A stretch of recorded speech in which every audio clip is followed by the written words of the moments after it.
નમસ્કાર.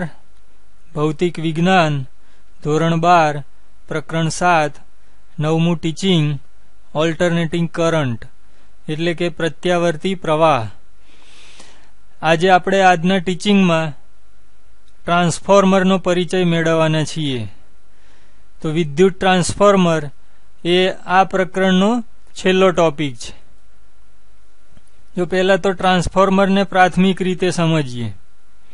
તમે ક્યારેક જીઈબીની મુલાકાત લીધી હશે અથવા તો કોઈ પણ પાવર સ્ટેશનની. તો એ પાવર સ્ટેશનની આજુબાજુમાં આવું ક્યારેક તમે જોયું હોય કે ના પણ જોયું હોય, પણ આ ફોટામાં તમે જોઈ શકો છો. એ ઉપરાંત તમે કોઈ વિદ્યુત પરિપથ ખોલેલો હોય પીસીબી કે એમાં આવા ઘટકો પણ તમને જોવા મળશે. ક્યારેક આવું પણ જોવા મળે. તો આ બધા ટ્રાન્સફોર્મર છે, બરાબર. આને ઇલેક્ટ્રિક ટ્રાન્સફોર્મર્સ કહેવાય છે. તો આ ખૂબ મોટી સાઇઝનું ટ્રાન્સફોર્મર છે. જો અહીંયા તમે વ્યક્તિના કદ સાથે એને સરખાવો તો તમને ખ્યાલ આવશે કે આની સાઇઝ કેટલી મોટી છે. આટલી મોટી સાઇઝનું ટ્રાન્સફોર્મર એ પાવર સ્ટેશન હોય જીઈબી જેવું, બરાબર, એવી જગ્યાએ જે વપરાતું હોય. રોજિંદા જીવનમાં આવા ટ્રાન્સફોર્મરની આપણને કોઈ જરૂર પડતી નથી, પણ રોજિંદા જીવનમાં જે આપણે ઉપકરણો વાપરીએ છીએ, રેડિયો, ટીવી, ફ્રીજ વગેરે, એમાં આ પ્રકારના ટ્રાન્સફોર્મરો સામાન્ય રીતે વપરાતા હોય છે, બરાબર. એ ઉપરાંત પણ બીજા ઘણા પ્રકાર છે, હું તમને આગળ બતાવવાનો છું.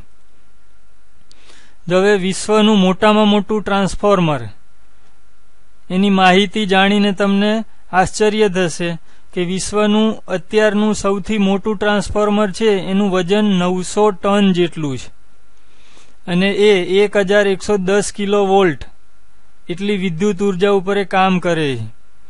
અને એની સાઇઝ જો અહીંયા આપી, લંબાઈ, પહોળાઈ, ઊંચાઈ વગેરે, તો અહીંયા તમે જોઈ શકો છો એ અમુક મીટરોમાં છે, બરાબર. ખાસું એવું મોટું છે, એક નાના ઘર જેવું જ કહી શકાય એને.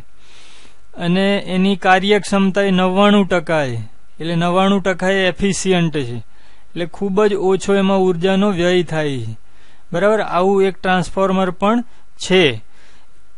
તો આ તમને ટ્રાન્સફોર્મરનો પ્રાથમિક પરિચય મળ્યો.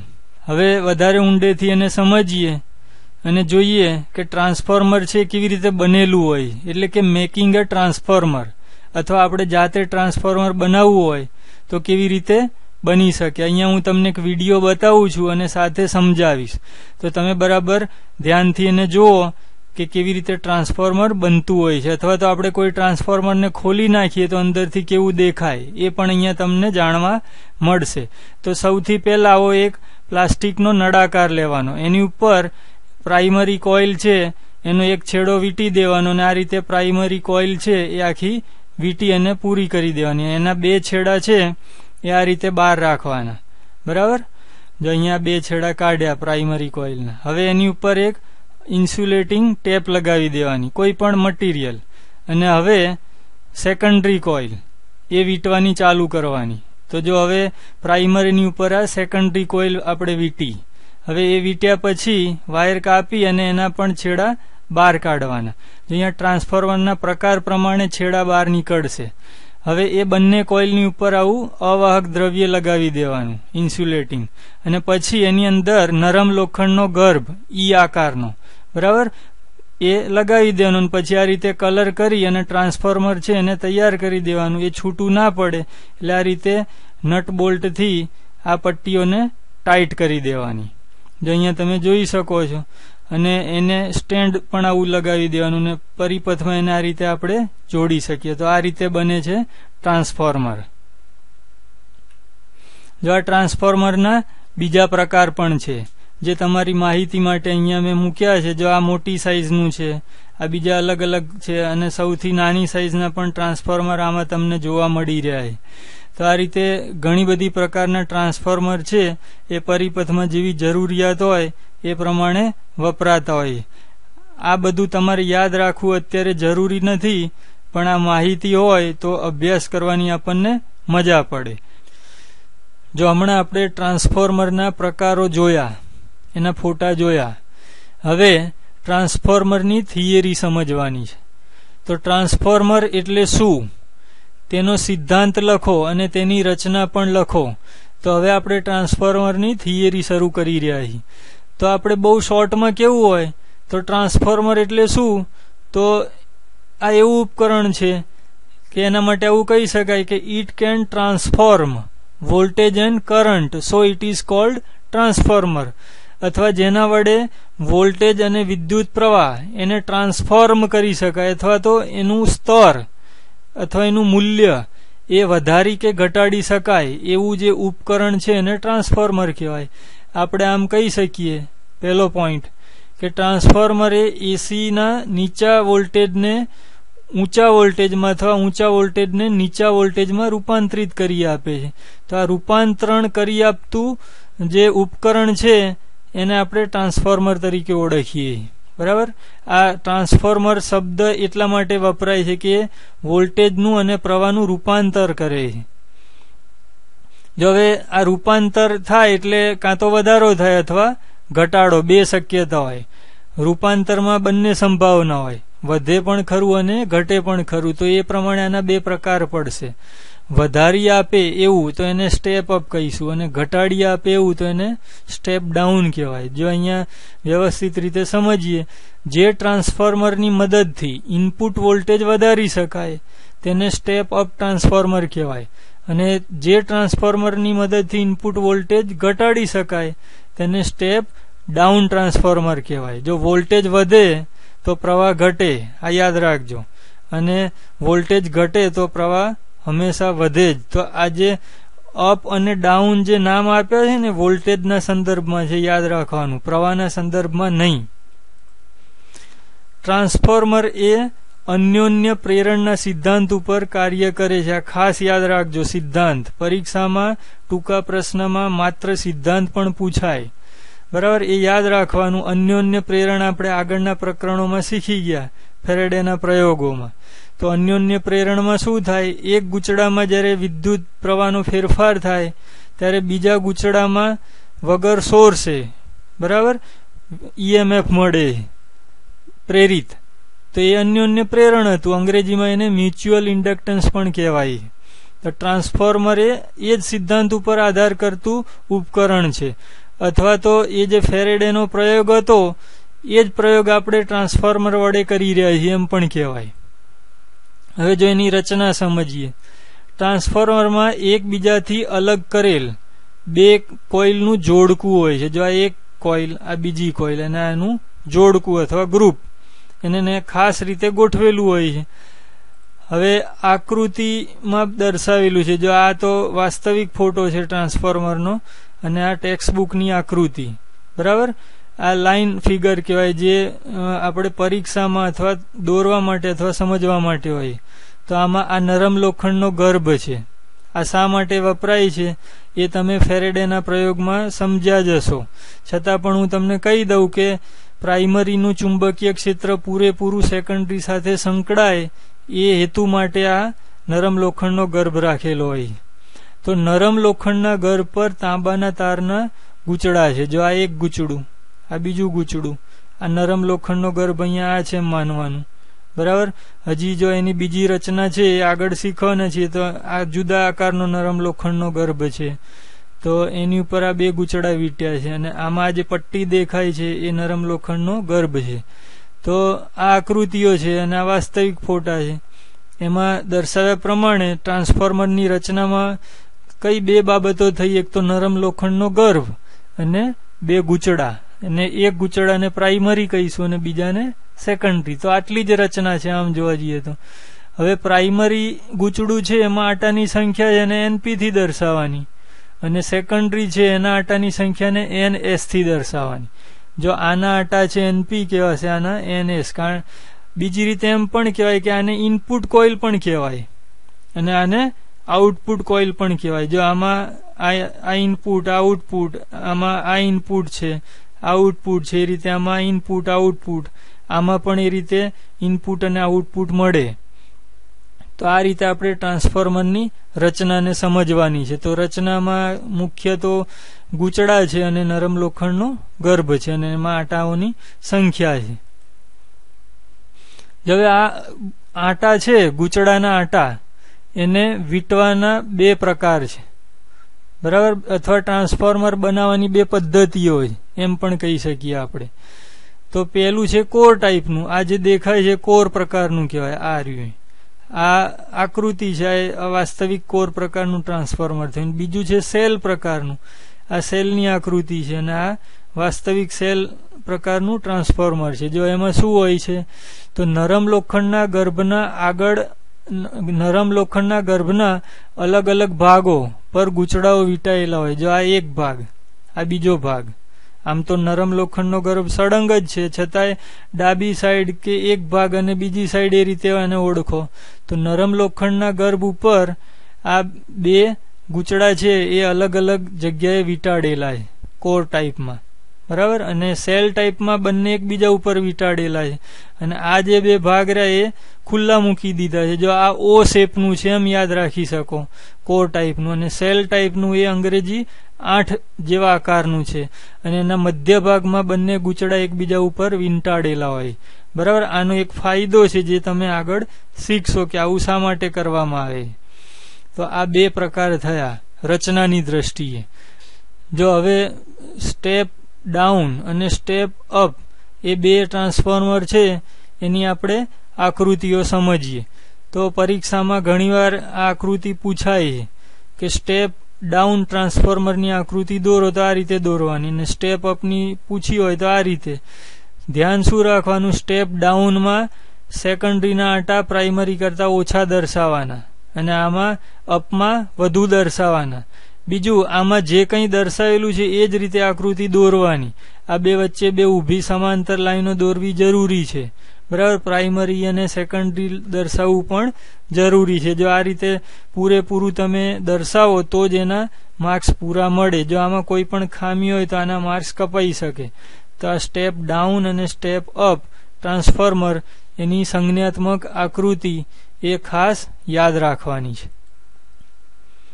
જો હવે આપણે અલગ પ્રશ્ન સમજીએ, ટ્રાન્સફોર્મરની કાર્ય પદ્ધતિ લખો અથવા સમજાવો. જો હવે એ સમજીએ. જ્યારે પ્રાઇમરી કોઇલને પ્રત્યાવર્તી વોલ્ટેજ એસી વોલ્ટેજ લાગુ પાડવામાં આવે, એટલે કે આ પ્રાઇમરી કોઇલ, અહીંયા આપણે એસી વોલ્ટેજ લાગુ પાડીશું, ત્યારે પરિણામી પ્રવાહ ચુંબકીય ફ્લક્સ ઉત્પન્ન કરે. એટલે અહીંયા જે પ્રવાહ પસાર થશે આમાં એસી પ્રવાહ, એના કારણે આ ગૂંચડું સોલેનોઇડની જેમ વર્તે અને આ જે નરમ લોખંડનો ગર્ભ છે એમાં ચુંબકીય ક્ષેત્ર ઉત્પન્ન થશે જે ગૌણ ગૂંચડા સાથે સંકળાશે. એટલે એ ચુંબકીય ક્ષેત્ર સીધું આના સંપર્કમાં આવશે સેકન્ડરી કોઇલના, અને આમાં મ્યુચ્યુઅલ ઇન્ડક્ટન્સ અથવા પ્રેરણના કારણે આમાં ચુંબકીય ક્ષેત્ર અને પછી પ્રવાહ ઉત્પન્ન થશે. આ પ્રેરિત ઈએમએફના મૂલ્યનો આધાર ગૂંચડાના આંટાની સંખ્યા ઉપર છે. એટલે અહીંયા કેટલું ઈએમએફ ઉદ્ભવશે એનો આધાર અહીંયા આ ગૂંચડામાં આંટા કેટલા છે એના ઉપર છે. ધારો કે એક આદર્શ ટ્રાન્સફોર્મરને પ્રાઇમરી કોઇલને અવગણી શકાય તેટલો અવરોધ છે. એક આપણે આદર્શ ટ્રાન્સફોર્મર છે એની કલ્પના કરીએ તો એમાં પ્રાઇમરી ગૂંચડું છે એમાં એનો અવરોધ અવગણી શકાય એટલો ઓછો રાખ્યો છે, અને ગર્ભમાં રહેલું બધું જ ચુંબકીય ફ્લક્સ પ્રાથમિક અને ગૌણ એમ બંને ગૂંચડા સાથે સંકળાય છે. આદર્શ પરિસ્થિતિમાં આપણે ઉધારી શકીએ કે અહીંયા જેટલું ચુંબકીય ફ્લક્સ સંકળાયેલું છે એટલું જ અહીંયા પણ છે. એટલે કે ચુંબકીય ફ્લક્સ છે એનો પણ વ્યય થતો નથી એવું ધારીએ છીએ. જો ગૌણ ગૂંચડા સાથે કોઈ લોડ જોડેલ ન હોય, એટલે કે અહીંયા કોઈ વસ્તુ આપણે જોડી ન હોય, કોઈ પણ ઉપકરણ જે ચલાવવા માંગીએ છીએ તો, અને એનપી અને એનએસ અનુક્રમે પ્રાથમિક અને ગૌણ ગૂંચડાના આંટાની સંખ્યા હોય, એટલે આના આંટા છે આપણે એનપી ધારી લઈએ અને આના એનએસ ધારી લઈએ. એટલે આ એવું કહેવા માંગે છે કે અહીંયા માત્ર એસી સોર્સ જોડેલો છે અને અહીંયા કોઈ વસ્તુ જોડી નથી.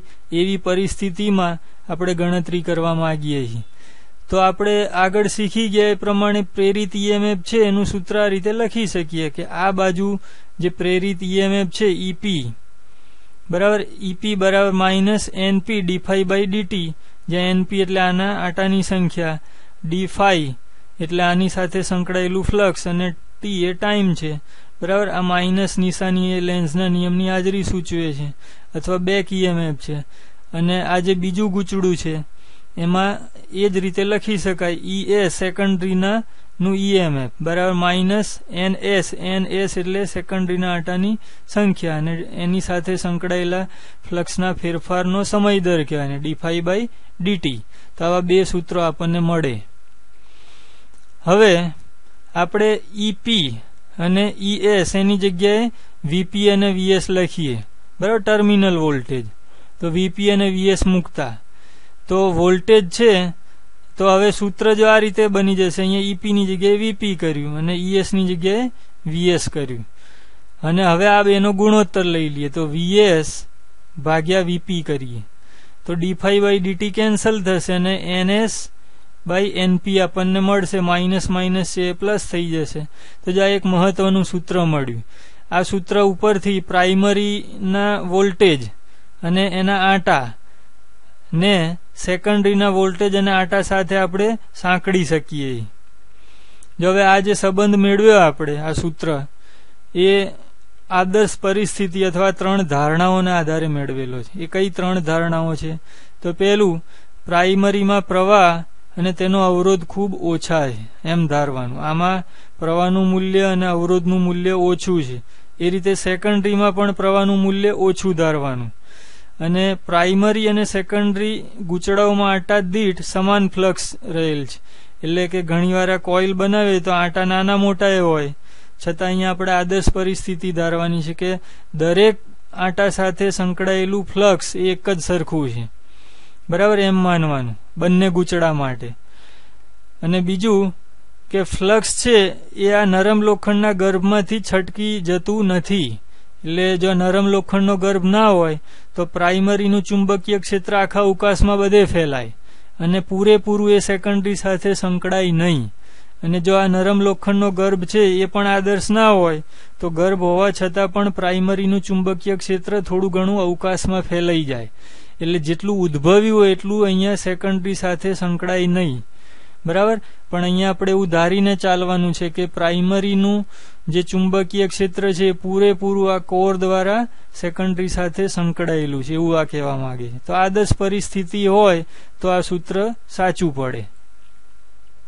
તો સેકન્ડરી કોઇલના આટાની સંખ્યા એ NS બરાબર, આના આટા NS છે અને પ્રાઇમરી કોઇલના આટાની સંખ્યા NP છે. તો એનો જો ગુણોત્તર લઈએ આપણે NS ભાગ્યા NP એટલે સેકન્ડરીના આટા ભાગ્યા પ્રાઇમરીના આટા, તો એને કહેવાય છે લેમ્બડા બરાબર. આ ટ્રાન્સફોર્મેશન ગુણોત્તર છે. આ વ્યાખ્યા પણ તમારે યાદ રાખવાની. પરીક્ષામાં ક્યારેક માત્ર લેમ્બડા છે એ શું છે અથવા ટ્રાન્સફોર્મેશન ગુણોત્તર શું છે એ પણ પૂછી નાખે. તો એનો જવાબ આ રીતે આપવાનો અથવા તો આ સૂત્રથી આપવાનો. જો હવે આ ગુણોત્તર ઉપરથી આપણે ટ્રાન્સફોર્મરના જે 2 પ્રકાર પાડ્યા હતા એની વ્યાખ્યા આપી શકીએ, સ્ટેપ અપ અને સ્ટેપ ડાઉન. એ વખતે તો આપણે ખાલી રચના ઉપરથી વ્યાખ્યા આપી હતી, પણ હવે ટ્રાન્સફોર્મેશન ગુણોત્તર એના ઉપરથી પણ આપણે આની વ્યાખ્યા આપી શકીએ. જો NS > NP હોય એટલે સેકન્ડરીમાં આટા વધુ હોય અને પ્રાઇમરીમાં ઓછા હોય, તો સેકન્ડરીમાં વધુ હોય અને પ્રાઇમરીમાં ઓછા હોય તો લેમ્બડાનું મૂલ્ય 1 થી વધુ આવે બરાબર. તો લેમ્બડા 1 થી વધુ હોય તો એવાને શું કહીશું આપણે? Step up. અથવા તો આઉટપુટ વોલ્ટેજમાં વધારો થાય અને આવા ટ્રાન્સફોર્મરને પણ સ્ટેપ અપ કહેવાય. તો આ બીજી રીતે એમ પણ કહેવાય કે આઉટપુટ વોલ્ટેજ જો વધુ મળતા હોય ઇનપુટ કરતા તો પણ એને સ્ટેપ અપ કહેવાય. સેકન્ડરીમાં આટા વધુ હોય તો પણ એ સ્ટેપ અપ છે અને આટાની સંખ્યાનો ગુણોત્તર જો 1 થી વધુ મળતો હોય તો પણ એને સ્ટેપ અપ જ કહેવાય બરાબર. અને કરંટ ઉપરથી પણ એની વ્યાખ્યા આપી શકાય, આપણે આગળ જોઈશું. એ રીતે સ્ટેપ ડાઉન તો એમાં શું હશે? NS < NP એટલે કે સેકન્ડરીમાં આટા ઓછા હશે ને પ્રાઇમરીમાં વધુ હશે. ઉદાહરણ સ્વરૂપે સેકન્ડરીમાં ધારો કે 80 આટા હોય અને આમાં 50 હોય તો એવાને કહેવાય NS < SP એટલે કે સ્ટેપ ડાઉન બરાબર. તો આમાં શું થશે? આઉટપુટ વોલ્ટેજ છે એ ઇનપુટ કરતા ઘટશે અથવા ઓછા મળશે. તો આવા એટલા માટે આને શું કહેવાય? Step down transformer.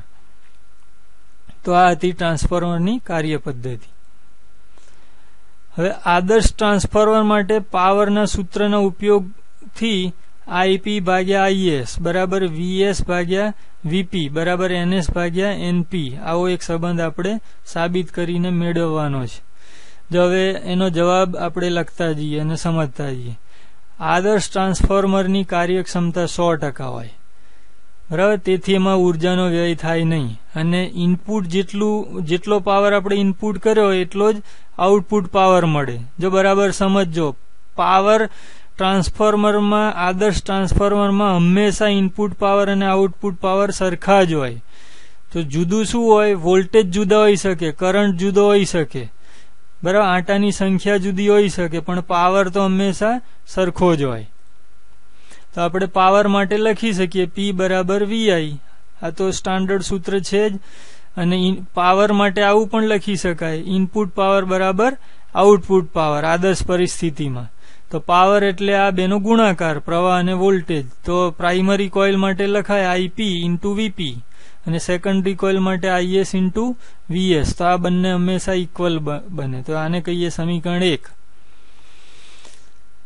હવે થોડી ઉર્જાનો હંમેશા વ્યય થતો હોય, છતાંય સારી રીતે જો ડિઝાઇન કર્યું હોય ટ્રાન્સફોર્મર તો આ વ્યય ખૂબ ઓછો હોય. એટલે આપણે એવું ધારી શકીએ કે 95% જેવી ક્ષમતા તો મળે જ, કાર્યક્ષમતા બરાબર. આ સારું ટ્રાન્સફોર્મર ડિઝાઇન કર્યું હોય તો 95% મળે. ને હમણાં મેં તમને આગળ કીધું કે વિશ્વનું જે મોટામાં મોટું ટ્રાન્સફોર્મર બન્યું છે એ 99% કાર્યક્ષમતા ધરાવે છે. તો આદર્શ ટ્રાન્સફોર્મર માટે આપણે લખી શકીએ કે VS ભાગ્યા VP બરાબર NS ભાગ્યા NP બરાબર. સમીકરણ 2, જ્યાં VS અને VP એ ગૌણ અને પ્રાથમિક ગૂંચળાના બે છેડા વચ્ચે વોલ્ટેજ છે અને NS અને NP આંટા છે, તમને ખ્યાલ છે. તો આ બે સમીકરણ જે આપણને મળ્યા 1 અને 2, આનું આપણે કોમ્બિનેશન કરી અને આવું લખી શકીએ IP ભાગ્યા IS બરાબર. જો IP ભાગ્યા IS આને છેદમાં લઈ ગયા તો આ VP ને આના છેદમાં લઈ જાવ તો VS ભાગ્યા VP. પાછું VS ભાગ્યા VP અહીંયા મેળવ્યું હતું આપણે, કેટલું છે? NS ભાગ્યા NP. તો આના ઉપરથી આને સરખાવાય તો આ બે ભેગા કરવાથી આવું એક સમીકરણ બન્યું. સમીકરણ 3 કે IP ભાગ્યા IS એટલે પ્રાઇમરીનો પ્રવાહ ભાગ્યા સેકન્ડરીનો પ્રવાહ બરાબર સેકન્ડરીના વોલ્ટેજ ભાગ્યા પ્રાઇમરીના વોલ્ટેજ બરાબર સેકન્ડરીના આંટાની સંખ્યા ભાગ્યા પ્રાઇમરીના આંટાની સંખ્યા. આ સંબંધ હંમેશા સાચો હોય છે. જો તમને આમાંથી કેટલી રાશિ થઈ? બધી થઈને 6 રાશિ થઈ. 3 પ્રાઇમરીની છે ને 3 સેકન્ડરીની છે. તો આમાંથી કોઈ પણ 3 આપણે જાણતા હોઈએ તો ચોથું મળે આપણને બરાબર. આ કોઈ પણ બે ને સરખાવાથી આ એનો ફાયદો છે. જો આ ટૂંકા પ્રશ્નો MCQ માં આ સૂત્રનો ઉપયોગ તમે કરી શકો. જો હવે આ એક છેલ્લો મુદ્દો, અહીં પ્રવાહ અને વોલ્ટેજ ના દોલનોની આવૃત્તિ AC સ્ત્રોતની આવૃત્તિ જેટલી જ છે. તેથી સમીકરણ 3 એ અનુરૂપ રાશિઓના કંપવિસ્તાર અથવા RMS મૂલ્યોનો ગુણોત્તર પણ આપે છે બરાબર. આ પણ એક મુદ્દો છે. જો હવે નવો પ્રશ્ન છે, ટ્રાન્સફોર્મરના લીધે વોલ્ટેજ અને પ્રવાહ પર કેવી અસર થાય છે એ સમજવાનું છે. તો જો આગળ આપણે આ સૂત્ર તારવ્યું, આદર્શ ટ્રાન્સફોર્મર માટે IP ભાગ્યા IS VS ભાગ્યા VP અને NS ભાગ્યા NP ઇક્વલ હોય છે. હવે એક પોઈન્ટ આ આપણને મળે છે, જો પ્રાઇમરી કોઇલ કરતા સેકન્ડરી કોઇલમાં આંટાઓની સંખ્યા વધુ હોય એટલે કે સ્ટેપ અપ હોય બરાબર. તો તેથી VS લેસ ધેન VP પણ થશે. સ્ટેપ અપમાં આઉટપુટ વોલ્ટેજ વધુ મળશે બરાબર. આ સૂત્રનું પાલન થાય તો આનું પણ થાય. એટલે કે પ્રાઇમરીના વોલ્ટેજ કરતા સેકન્ડરીના વોલ્ટેજ વધુ હશે. તો પ્રવાહનું શું થશે? જો હવે બરાબર સમજજો. તો પ્રવાહમાં એવું નથી, વોલ્ટેજ વધે તો પ્રવાહ ઘટશે જ, કારણ કે પાવર અચળ છે. એ પણ અહીંયા લોજિક આપણે એપ્લાય કરી શકીએ. તો સ્ટેપ અપ ટ્રાન્સફોર્મરમાં કરંટ સ્ટેપ ડાઉન થશે. વોલ્ટેજ સ્ટેપ અપ થાય તો કરંટ સ્ટેપ ડાઉન થાય, હંમેશા યાદ રાખવાનું. તો જો VS ગ્રેટર દેન VP હોય તો IP ગ્રેટર દેન IS હોય. પરથી પ્રાઇમરી કોઇલમાં પ્રવાહ કરતા સેકન્ડરી કોઇલમાં પ્રવાહ ઘટશે. તો આ સંબંધ હંમેશા યાદ રાખજો. આ સૂત્રનું આપણે અર્થઘટન કર્યું બરાબર સ્ટેપ અપ ટ્રાન્સફોર્મર માટે. એ જ રીતે અહીંયા એ રચના પણ બતાડી છે. અહીંયા છે આટાની સંખ્યા પ્રાઇમરીમાં ઓછી છે, આ ઇનપુટ વોલ્ટેજ છે, સેકન્ડરીમાં વધુ છે, તો અહીંયા આના કરતા અહીંયા વધુ વોલ્ટેજ મળશે, પણ અહીંયા પ્રવાહ છે બરાબર એના કરતા અહીંયા પ્રવાહ ઓછો મળશે, અને પાવર એ અહીંયા જેટલો હશે એટલો જ પાવર અહીંયા પણ મળશે, એવું આનું અર્થઘટન થશે. હવે બીજો પોઈન્ટ, જો પ્રાઇમરી કરતા સેકન્ડરીમાં આટાની સંખ્યા ઓછી એટલે હવે કોની વાત આવે છે? Step down. તો સ્ટેપ ડાઉન ટ્રાન્સફોર્મર હોય એમાં VS < VP થાય. તો હવે તમને ખબર પડે જ આ પહેલા ઉપરથી, તો વોલ્ટેજ ઘટશે અને પ્રવાહ વધશે અહીંયા. એટલે જો અહીંયા આટાની સંખ્યા વધુ છે ને અહીંયા આટાની સંખ્યા ઓછી છે એટલે આ સ્ટેપ ડાઉન ટ્રાન્સફોર્મર છે. તો શું થવું જોઈએ? તો ઇનપુટ વોલ્ટેજ કરતા આઉટપુટ વોલ્ટેજ ઓછા મળે અને ઇનપુટ કરંટ અથવા વિદ્યુત પ્રવાહ કરતા આઉટપુટ પ્રવાહ છે વધુ મળશે, બરાબર. તો VIP < IS એટલે IS સેકન્ડરી પ્રવાહ વધુ છે એવું કહેવા માંગે છે. હવે ટ્રાન્સફોર્મરમાં શા માટે ઉર્જાનો વ્યય થાય? પણ કયું? વાસ્તવિક.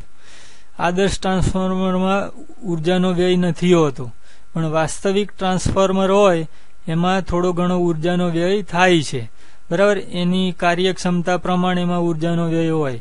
તેના કારણો કયા છે એ આપણે હવે સમજીએ. જો પરીક્ષામાં પ્રશ્ન પૂછાય તો આ બધા કારણો તમારે દર્શાવવાના. આ આકૃતિઓ દોરવી કે દર્શાવવી જરૂરી નથી. તો પહેલો પોઈન્ટ છે ફ્લક્સ લીકેજના કારણે. હવે સમજીએ. તો આ છે નરમ લોખંડનો ગર્ભ, એ રીતે આ અને આમાં આ જે પ્લેટો છે. તો ગર્ભની નબળી ડિઝાઇન અથવા ગર્ભમાં હવાના ગેપના કારણે પ્રાઇમરી સાથે સંકળાયેલું બધું જ ફ્લક્સ સેકન્ડરી કોઇલમાં પસાર થતું નથી. જો આની વચ્ચે ગેપ રહી ગઈ હોય, એકદમ કચોકચ ફિટ ના કરેલું હોય ને આમાં ગેપ હોય તો પણ એવું બને, બરાબર. અથવા આની ક્વોલિટી નબળી હોય તો બધું જ ફ્લક્સ, પ્રાઇમરીનું બધું ફ્લક્સ સેકન્ડરીમાંથી પસાર ના થાય. થોડું ઘણું ફ્લક્સ છે આજુબાજુના અવકાશમાં લીક થઈ જાય. તો પ્રાઇમરી અને સેકન્ડરી કોઇલને એકબીજા પર વીંટાડીને લીકેજ ઘટાડી શકાય. તો જો આ જે ડિઝાઇન રહી એના કરતા આ ડિઝાઇન વધુ કાર્યક્ષમ બનશે, કારણ કે જો આમાં છે ફ્લક્સ લીકેજની સંભાવના ઘણી બધી છે, જ્યારે આમાં તો બંને ગૂંચળા એકબીજા ઉપર વીંટાડેલા છે, એટલે આમાં ફ્લક્સ લીકેજ છે એ લગભગ નહીવત થઈ જશે, કારણ કે બંને ગૂંચળા જ એકબીજા ઉપર વીટેલા છે એટલા માટે. એટલે પ્રાઇમરી સાથે જેટલું ફ્લક્સ સંકળાશે એટલું જ સેકન્ડરી સાથે પણ સંકળાવાનું. તો મોટે ભાગે એટલા માટે વ્યવહારિક અથવા પ્રેક્ટિકલી આ પ્રકારની ડિઝાઇન છે વધુ પ્રચલિત છે. છતાંય બંને ડિઝાઇનના પ્લસ માઇનસ છે અને બંનેના ફાયદા ગેરફાયદા છે. એટલે ક્યારેક આ ડિઝાઇન પણ વપરાય છે અને ક્યારેક આ પણ વપરાય. તો આ છે પહેલો પોઈન્ટ. શેનો છે? ફ્લક્સ લીકેજનો. એ તમને ખબર પડી ગઈ હશે. હવે બીજું, વાઇન્ડિંગનો અવરોધ. એટલે આ જે વાઇન્ડિંગ કરેલું છે, બરાબર, આની અંદર છે વાઇન્ડિંગ, અથવા આ જે કોઇલ છે આ બધું વાઇન્ડિંગ કહેવાય, એનો અવરોધ. આ વાઇન્ડિંગ છે એ કોઈ ધાતુનો તાર જ છે, મોટે ભાગે કોપર હોય છે. તો દરેક ધાતુને પોતાનો કંઈક અવરોધ તો છે જ, એ શૂન્ય તો નથી જ, બરાબર. તો એ અવરોધ છે અહીંયા નડવાનો છે. વાઇન્ડિંગમાં વપરાતા તારને કેટલોક તો અવરોધ હોય જ, તેથી તારમાંથી વહેતો પ્રવાહ છે એ એમાં I2RT પ્રમાણે જૂલ ઉષ્મા ઉદ્ભવે અને ઉર્જાનો વ્યય થાય. મોટા મૂલ્યનો પ્રવાહ અને નાના વોલ્ટેજવાળા વાઇન્ડિંગમાં જાડા તારનો ઉપયોગ કરીને આ વ્યય લઘુત્તમ કરી શકાય. જો એનો રસ્તો પણ બતાડ્યો છે. તો મોટા મૂલ્યનો પ્રવાહ અને નાના વોલ્ટેજવાળા વાઇન્ડિંગમાં જ્યારે પ્રવાહ વધુ હોય અને વોલ્ટેજ ઓછો હોય ત્યારે વાઇન્ડિંગમાં જાડા તારનો ઉપયોગ કરવાનો. જો અહીંયા પ્રમાણમાં થોડો જાડો તાર બતાવેલો છે. તો જૂલ ઉષ્મા અથવા તો વાઇન્ડિંગનો અવરોધ છે એ કાર્યક્ષમતા ઘટાડે છે, બરાબર. પણ એને આ રીતે આપણે એ જે વ્યય છે એને આ રીતે ઘટાડી શકીએ. પછી ત્રીજું એક છે વ્યય, એ છે એડી પ્રવાહ અથવા ઘુમરી પ્રવાહનો. જો હવે ઘુમરી પ્રવાહ છે આ નરમ લોખંડના ગર્ભમાં ઉદ્ભવે છે. એ ચુંબકીય અસરના કારણે ઉદ્ભવતો હોય. તો પ્રત્યાવર્તી અથવા એસી જે વિદ્યુત છે એમાં ચુંબકીય ફ્લક્સ લોખંડના ગર્ભમાં એડી પ્રવાહ પ્રેરિત કરે છે. એડી પ્રવાહનો તમને પરિચય મળ્યો હશે આગળના ચેપ્ટરમાં. તો એડી પ્રવાહ છે એ કુદરતી રીતે જ ઉદ્ભવે અને એ જ્યાં આ રીતનું પ્રત્યાવર્તી અથવા તો ફેરફાર પામતો પ્રવાહ હોય ત્યાં એડી પ્રવાહ ઉદ્ભવે. પરિણામે એડી પ્રવાહના કારણે ઉષ્મા ઉદ્ભવશે અને તેથી ઉર્જામાં ઘટાડો થશે. તો જે આપણે ઇનપુટ ઉર્જા અહીંયા કરી હશે એનો અમુક ભાગ છે એડી પ્રવાહ સ્વરૂપે અથવા ઉષ્મા સ્વરૂપે વિખેરાઈ જશે. તો એ ઘટાડવા માટે શું કરવું પડે? આ જે નરમ લોખંડનો ગર્ભ છે આખો વન પીસ નહીં બનાવવાનો, એક જ ધાતુનો ટુકડો નહીં લેવાનો, પણ મેં આગળ તમને ટ્રાન્સફોર્મર કેમ બને એ બતાવ્યું. એમાં તમે નોંધ્યું હશે કે આ જે કોર છે એ ઘણી બધી પ્લેટો વડે બનાવ્યો છે અથવા તો સ્તરો કે પટ્ટીઓના બનેલા ગર્ભનો ઉપયોગ કરી અને આ એડી પ્રવાહ છે એની અસર આપણે ઘટાડી શકીએ. તમને હવે સમજાયું હશે કે નરમ લોખંડનો ગર્ભ છે આપણે એક જ ટુકડા સ્વરૂપે શા માટે ના લીધો અને શા માટે આવી ઘણી બધી પટ્ટીઓ ભેગી કરી અને એને પાસે ગોઠવી અને આવો નરમ લોખંડનો ગર્ભ બનાવે. જો આમાં ઘણી બધી પટ્ટીઓનો સમૂહ છે નરમ લોખંડના ગર્ભમાં, અને આમાં એવું નથી, બરાબર. પણ આ જે પ્રકારનું ટ્રાન્સફોર્મર છે એ ખૂબ લો વોટ વાળા ઉપકરણોમાં જ વપરાય અને આ હાઈ વોટમાં વપરાય. પછીનો મુદ્દો છે ચોથું, હિસ્ટેરિસિસ. આ પણ તમે આગળના પ્રકરણમાં શીખ્યા હશો. તો હિસ્ટેરિસિસના કારણે શું થાય છે? પ્રત્યાવર્તી ચુંબકીય ક્ષેત્રને કારણે ગર્ભનું ચુંબકીકરણ અને વિચુંબકીકરણ કરવામાં ગર્ભમાં ઉષ્મા ઉર્જા સ્વરૂપે દેખાય છે અને તેનો વ્યય થાય છે. તેથી ઉર્જામાં ઘટાડો થાય. જો હવે આ હું તમને થોડું સમજાવું. હિસ્ટેરિસિસ શું છે? નરમ લોખંડનો ગર્ભ છે એ ચુંબકત્વ જ્યારે પકડવાનું હોય, ધારણ કરવાનું હોય ત્યારે ધારણ કરવું જોઈએ અને પછી એનો નાશ પામવાનો હોય અથવા એની જરૂર ન હોય ત્યારે સંપૂર્ણપણે એનો નાશ પામવો જોઈએ. તો એ નરમ લોખંડનો ગર્ભ છે એ ટ્રાન્સફોર્મર માટે આદર્શ ગણાય. હવે પ્રત્યાવર્તી પ્રવાહ છે સતત ઉલટ સુલટ થાય એટલે ચુંબકીય ક્ષેત્ર છે એ પણ સતત બદલાયા રાખે છે આમાં, બરાબર. અને ચુંબકીય ક્ષેત્રની દિશા સતત બદલાતી હોય તો ચુંબકીય ક્ષેત્ર ઉદ્ભવે પાછું નાશ પામે, પાછું ઉદ્ભવે પાછું નાશ પામે, આવું ખૂબ ઝડપથી આમાં થશે. અને જો એ વખતે હિસ્ટેરિસિસ છે એના કારણે જે આદર્શ રીતે ના થતું હોય તો આમાં ચુંબકીય ફેરફારો વખતે ઉષ્મા ઉર્જા ઉદ્ભવે અને અમુક વિદ્યુત ઉર્જા છે ઉષ્મા સ્વરૂપે વ્યય પામે. તો આ વ્યય ઘટાડવા માટે સાંકડા હિસ્ટેરિસિસ ધરાવતા ચુંબકીય દ્રવ્ય છે એનો ઉપયોગ અહીંયા કરવો પડે. જો સાંકડું હિસ્ટેરિસિસ ના હોય તો ચુંબકીય ક્ષેત્ર છે એ આદર્શ રીતે ફેરફાર પામી શકે નહીં અને ઘણી બધી વિદ્યુત ઉર્જા ઉષ્મા સ્વરૂપે વ્યય પામે. તો આ હિસ્ટેરિસિસ ના કારણે થતો વ્યય હતો અને એનો આ ઉપાય. પાંચમો મુદ્દો છે કે એસી વોલ્ટેજ પર ટ્રાન્સફોર્મર કાર્ય કરે છે, બરાબર. અને તેથી દરેક ચક્ર દરમિયાન કોરની લંબાઈમાં વધારો અને ઘટાડો થાય. જો હવે આ બહુ સૂક્ષ્મ બાબત છે. ટ્રાન્સફોર્મર આપણે એસી ઉપર જ ચલાવીએ અને એસી માટે જે બનેલું છે એટલે જ્યારે એસી ઉર્જા એમાંથી પસાર થાય વિદ્યુત ઉર્જા ત્યારે એનું જે આ કોર છે આ નરમ લોખંડનો ગર્ભ એની લંબાઈમાં સૂક્ષ્મ વધઘટ થતી હોય છે, બરાબર. અને એના પરિણામ સ્વરૂપે એમાં ધ્રુજારી અને ગણગણાટ અથવા હમિંગ જેવો અવાજ ઉત્પન્ન થાય. અને આ જે ગણગણાટ અથવા તો હમિંગ જે રહ્યું એ અવાજમાં રૂપાંતરિત થઈ અને ઉર્જા છે એનો વ્યય કરે છે. તમે ઘણી વખત કોઈ વિદ્યુત ઉપકરણો ચાલતા હોય ત્યારે તમે આવો હમિંગનો અવાજ સાંભળ્યો જ હશે, ખાસ તો જૂની ટ્યુબલાઇટોમાં, બરાબર. તો એ હમિંગનો અવાજ છે એ એનું કારણ છે કે જે અંદરનો ગર્ભ છે અથવા જે પ્લેટો હતી મેટલની એની લંબાઈ ખૂબ ઝડપથી વધઘટ થતી હોય અને વધઘટના કારણે એમાં વાઇબ્રેશન આવે અને એના કારણે એમાં હમિંગ જેવો અથવા તો બહુ આપણને ગમે નહીં એવો વિચિત્ર અવાજ ઉદ્ભવતો હોય. તો એને આપણે આવો અવાજ કહીએ છીએ ગણગણાટ અથવા તો હમિંગનો સાઉન્ડ. અને એના કારણે પણ ઇનપુટ જે પાવર છે એનો અમુક ભાગ છે એ વ્યય પામે, કારણ કે ઉર્જા છે એનો ઉદ્ભવ ને નાશ નથી. જો ઉર્જા પૂરેપૂરી અહીંયા મળે નહીં તો અમુક સ્વરૂપે એનો વ્યય થતો એવું આપણે કહી શકીએ.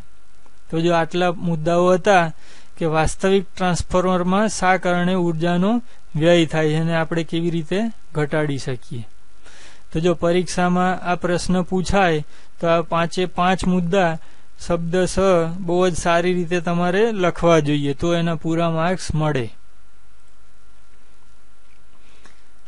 હવે ટ્રાન્સફોર્મરનો આપણે મોટા પાયે ઉપયોગ સમજીએ કે લાંબા અંતરો સુધી વિદ્યુત પાવર પહોંચાડવા ટ્રાન્સફોર્મરનો ઉપયોગ સમજાવો. જો આ મુદ્દો 12મા ધોરણમાં આ 3જી વખત આવ્યો, બરાબર. આ રીતની આકૃતિ હું મેં તમને અગાઉ પણ બતાવેલી છે.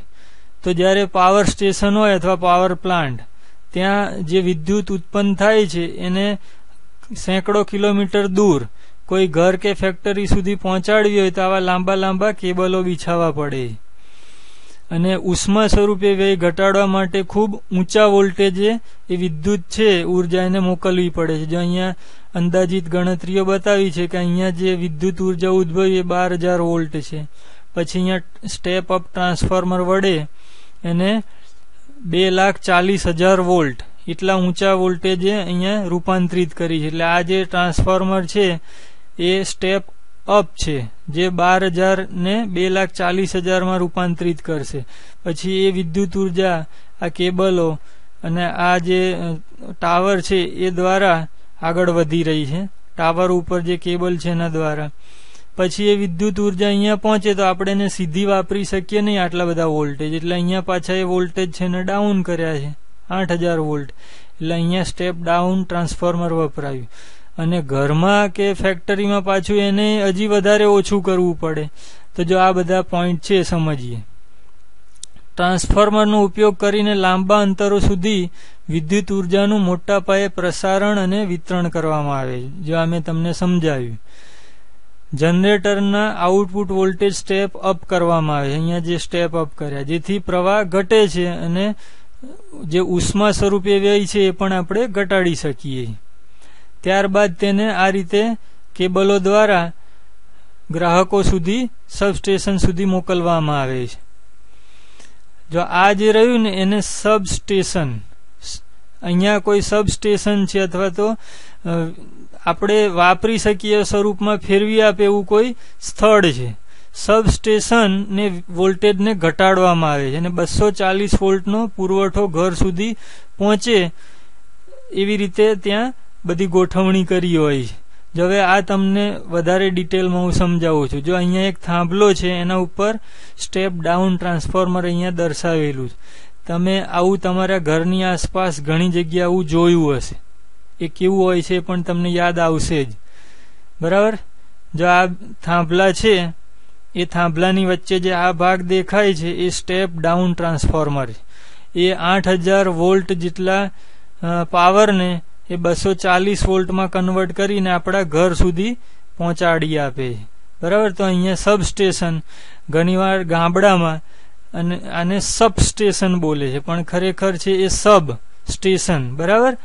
અને ઘણીવાર એને ડીપી તરીકે પણ ઓળખતા હોય છે, પણ વધારે સારું તો આ એક ટ્રાન્સફોર્મર છે એવી જ રીતે આપણે એને ઓળખવાનું છે. હવે ટ્રાન્સફોર્મરનો આ છેલ્લો ટોપિક સમજીએ, ટ્રાન્સફોર્મરના અગત્યના ઉપયોગો. જો આપણે થિયરી શીખ્યા, રચના પણ શીખ્યા, ઘણું બધું શીખ્યા, બરાબર, એના સૂત્રો વગેરે. હવે આ ટ્રાન્સફોર્મર છે રોજિંદા જીવનમાં ક્યાં ક્યાં વપરાય છે એક છેલ્લો ટોપિક છે અથવા ટૂંકા પ્રશ્નો એ પણ સમજીએ. તો રેડિયો રિસીવર છે, ટેલિફોન, લાઉડ સ્પીકર વગેરેમાં આ પ્રકારનો જ આ રેડિયોની સર્કિટ બતાવી છે. તો તમે અહીંયા જે જોઈ રહ્યા છો આ ટ્રાન્સફોર્મર છે. એ રીતે આ પણ એનાથી પણ નાની સાઇઝના ટ્રાન્સફોર્મર છે, બરાબર. તો આ રેડિયો છે, રિસીવર, ટેલિફોન એમાં વપરાય છે. પછી બીજું TV, refrigerator, air conditioner, computer વગેરે એના રેગ્યુલેટર, વોલ્ટેજ રેગ્યુલેટર હોય, એમાં આ પ્રકારની કંઈક સર્કિટ હોય રેગ્યુલેટરની, તો એમાં પણ ટ્રાન્સફોર્મર વપરાય છે. પછી પાવરને સ્ટેબિલાઇઝ કરવા એ પણ આ જ રીતની રચના હોય છે. સ્ટેબિલાઇઝર અને રેગ્યુલેટર એ ઘણી બધી જગ્યાએ વપરાતા હોય છે, એમાં પણ ટ્રાન્સફોર્મર આ રીતે વપરાય છે. પછી તમે લોખંડનું વેલ્ડિંગ કરવા વાળા વ્યક્તિઓને જોયા હશે, એની પાસે આવી એક પેટી હોય, બરાબર. બહુ પહેલાના સમયમાં પેટી ખૂબ મોટી સાઈઝની આવતી, હવે એ નાની બની ગઈ. તો એની અંદર પણ આવું ટ્રાન્સફોર્મર હોય છે. ને કયા પ્રકારનું હોય છે? તો સ્ટેપ ડાઉન હોય. કારણ કે વેલ્ડિંગ કરવું હોય, આ વિદ્યુત વેલ્ડિંગ છે, તો એમાં ખૂબ મોટા પ્રમાણમાં વિદ્યુત પ્રવાહની જરૂર પડે. તો સ્ટેપ ડાઉન ટ્રાન્સફોર્મરમાં આઉટપુટ પ્રવાહ વધુ હોય, આપણને ખ્યાલ છે. તો જો આ એનો ઉપયોગ થયો, આ વેલ્ડિંગ મશીન છે. પછી ભઠ્ઠીની અંદર ધાતુઓને ઓગાળવા માટે સ્ટેપ ડાઉન ટ્રાન્સફોર્મર વપરાય છે. જો અહીંયા એક ભઠ્ઠી બતાવેલી છે, તો આમાં સ્ટેપ ડાઉન ટ્રાન્સફોર્મર વડે એ જે તે વસ્તુને આપણે ઓગાળી શકીએ. પછી એક્સરે છે, આપણને ફ્રેક્ચર થાય ત્યારે આપણે એક્સરે કરાવીએ, તો એક્સરેનું ઉત્પાદન બીજી ઘણી બધી જગ્યાએ એક્સરે વપરાય છે. તો એક્સરેના ઉત્પાદનમાં પણ ટ્રાન્સફોર્મરનો ઉપયોગ પડે છે, અને એમાં પણ સ્ટેપ અપ ટ્રાન્સફોર્મર વપરાય. અને હમણાં મેં તમને આગળ સમજાવ્યું એમ પાવર સ્ટેશનમાં જે વિદ્યુત ઉર્જા ઉત્પન્ન થાય છે, બરાબર, જે ઉર્જા મળે છે એને આપણા ઘર સુધી કે ફેક્ટરી સુધી પહોંચાડવી હોય તો ત્યાં પણ સ્ટેપ ડાઉન ટ્રાન્સફોર્મર વપરાય છે. જો આ મુખ્ય ઉપયોગ છે અહીંયા ઉલ્લેખ કરેલો છે, આ ઉપરાંત પણ બીજા ઉપયોગો છે. બરાબર, તમને વધારે સારી રીતે સમજાય એટલા માટે અમુક આ બધા પ્રચલિત ઉપયોગ જ અહીંયા દર્શાવેલા છે. જો આપણે આ ચેપ્ટરના આ છેલ્લા ટીચિંગમાં ટ્રાન્સફોર્મર ની થિયરી શીખ્યા, રચના શીખ્યા, ઉપયોગો શીખ્યા, બરાબર, ઘણું બધું શીખ્યા. તો અહીંયા આ એસી વિદ્યુતનું ચેપ્ટર આપણે સમાપ્ત કરીએ છીએ. હવે તમારે આ ચેપ્ટરને સારી રીતે શીખવાનું છે, સમજવાનું છે, પરીક્ષામાં લખવાનું પણ છે, અને સારા માર્ક્સ મેળવી અને સફળ થવાનું છે. તો તમે એ રીતે મહેનત કરો એવી હું અપેક્ષા રાખું છું. Thank you. જય સ્વામિનારાયણ.